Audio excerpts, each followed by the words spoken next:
How can all that development in housing, because usually when you have housing development, it tends to displace population, particularly the population most vulnerable that lives in the community. Uh, what are your thoughts about preventing gentrification in District 6 if you bring all that development where you have the attraction of the commercial at the bottom and then residential at the top? And usually that kind of residential tends to be a little bit of upscale. And then all of a sudden we can't afford to live in those apartments anymore. So it's a mixed bag of tools that we can use. And let me just say that that's the $1 million question, right? That's the $1 million question. So one of the ideas that come to mind is you can absolutely develop and have county regulation saying, a percentage of that building will need to be for low income individuals. That's not going to fix it all, because then, obviously the majority of those units will be at market price. But I think between, having the appetite to protect our communities, I think just welcoming those conversations where vocabulary words like rent stabilization are not necessarily seen as like, anti-market ideas and concepts. But I think there's a conversation to be had about rising prices in everything that we're consuming and the stagnation of wages. So I think it is criminal to believe and to continue to promote the standard of life that people are living right now, where more than half your paycheck is going to the roof over your head. I mean, that's not sustainable. We're creating a society, full of debt and anxiety. People just living beyond their means.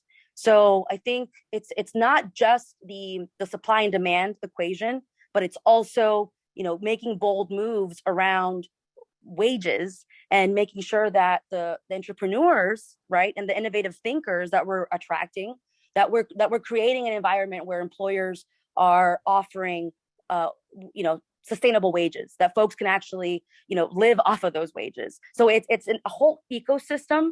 I wouldn't just say that it's a supply and demand issue. It's an ecosystem where employers, we have conscientious employers that want to create good jobs with salaries and benefits that allows folks to remain in the county as we're improving some of these low investment areas.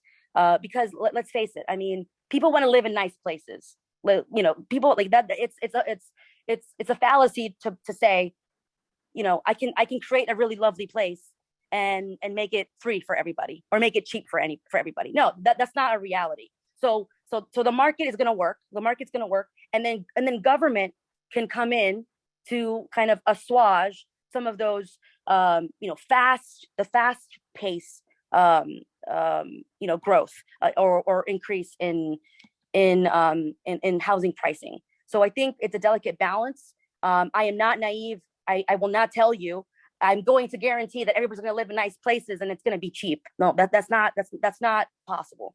But what I will say is that I want to attract, good employers that are going to create good jobs that will allow our county residents to remain and not be gentrified, right? And so that we work with developers, and the developers are not getting a tax write-off, and that we're just basically just giving our whole piggy bank to our developers.